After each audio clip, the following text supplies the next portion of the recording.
As a Ugandan and as a voice of the voiceless, I'm always happy when people are concerned on knowing much about our beloved country.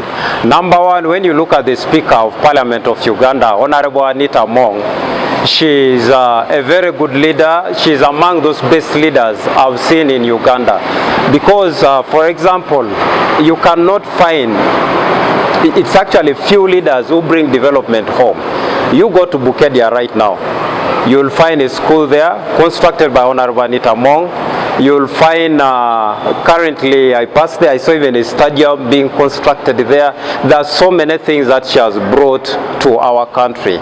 So what I would say is all the allegations that she was accused of are totally false allegations. These are dead on arrival allegations, despite the fact that there are so many people, especially the European countries, that were not happy with the passing of the anti-homosexuality bill. So all that is as a result of her passing out that bill. So looking at the sanctions, I remember a few months ago when the sanctions were imposed on her by the United Kingdom government, I filed a case against the UK at High Court Civil Division, Kampala. So upon filing the case, my interest was seeing the hearing date being fixed, since the situation was actually running out of hand, not because the Speaker is wrong, but because so many speculations were going on. And you know, as a human being always, when speculations are going on about you, especially the information that is not wrong, I mean, rather the information which is wrong, or the information which is totally purported against you, it definitely injures your feeling as a human being. So I filed the case there. Then after filing the hearing, or the fixing of the hearing date really never took place, and I decided to shift it to the European Court of Human Rights, which is located at Strasbourg City in France. So as we speak right now, the case against the UK is actually pending at the European Court of Human Rights at Strasbourg City in France.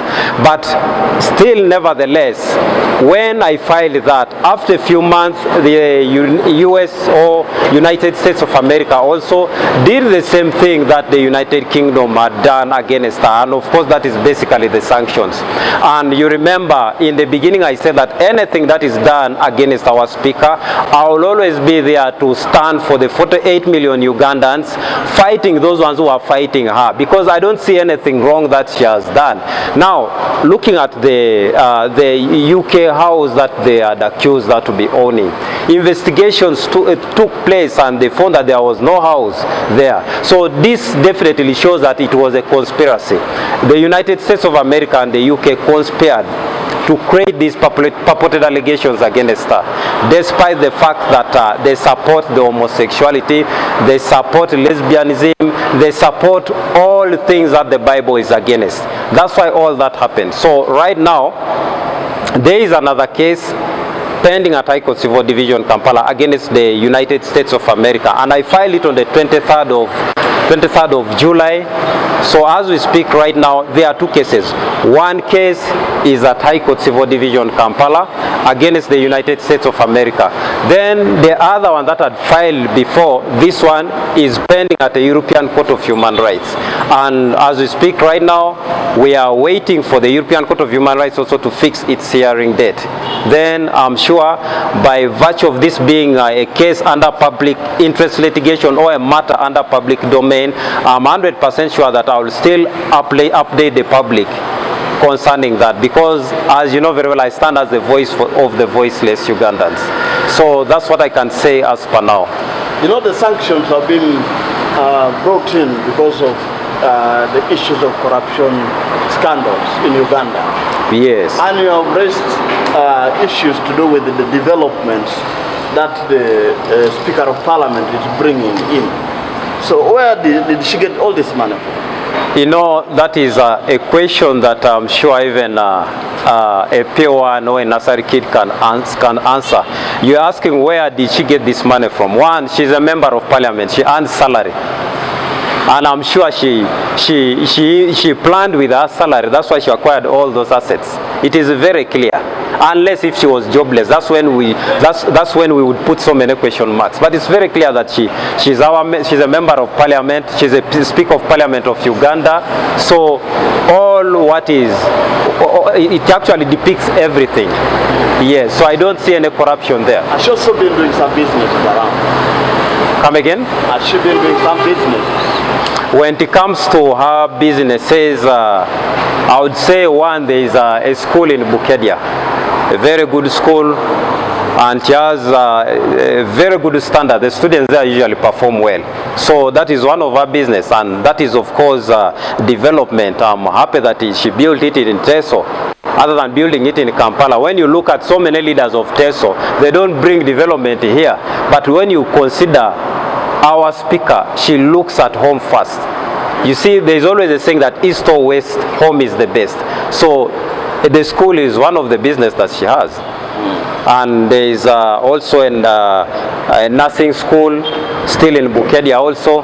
So all that promotes actually the business community in Teso. Yes. In your statement recently, you say that there are foreigners who are behind, who are fighting the Honorable Speaker. And following the records in the country, previously there was a protest dubbed March to Parliament. And the protesters were actually requesting for the right speaker to actually resign because of the corruption allegations against her. But you say you represent 48 million Ugandans. What do you say about the Ugandans who are crying out about the corruption in Parliament, and currently the right Speaker of Parliament is being pinned on that? What I would say is, and as I will keep on saying, that our Speaker is never corrupt. And as I said earlier on, that these are dead on arrival allegations. That was just a popcorn demonstration.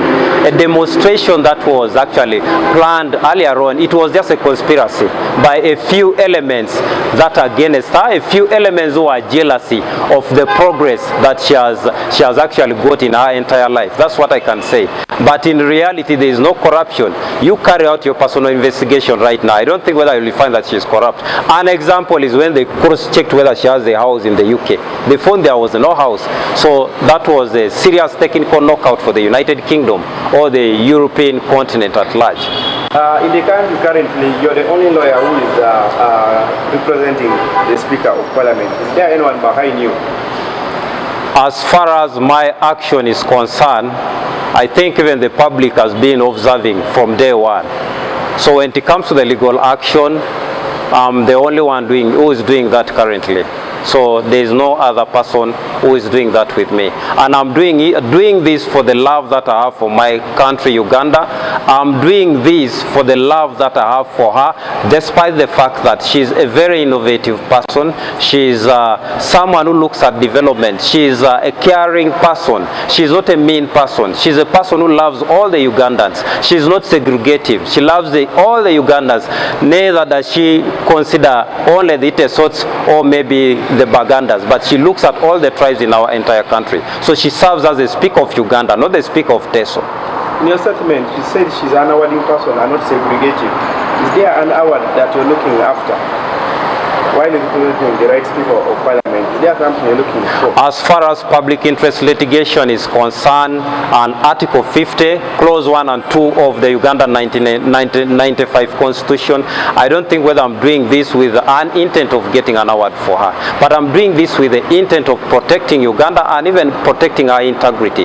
That's why I'm doing this, because by virtue of me doing that means that she will definitely continue being our leader, despite the fact that she's never corrupt. And as I say, that she's one of the best leaders I've seen in our country. So I'm doing this in good faith, not in bad faith.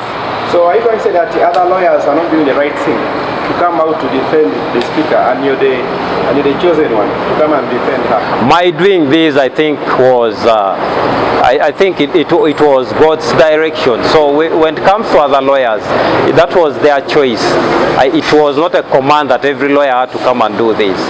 You see, even in class always, when it comes to performance, there is always the last and the first. So not everyone can be the first. Neither can everyone be the last in class. So these This happened out of my own initiative. This happened out of the love that I have for our own country. This happened out of the love that I have for protecting our Ugandan constitution. That's why I did this. I wanted to find out how far has this case reached now? Which particular case? Because the one you have filed against, the one which is now in France. the one of France is still pending. I wonder why they are delaying actually to give me a response. So as we speak right now, the one of France is pending. The date has not been fixed. Neither have I got a communication yet about that. But I'm sure that if they communicate, I will still communicate to my fellow Ugandans about that case. Then when it comes to this one of the United States of America, just as I say that on 23rd of July, I filed it at High Court Civil Division, Kampala. Reason being, I want to see our constitution being protected. I want to see our state being protected. We have to consider the sovereignty of Uganda at large.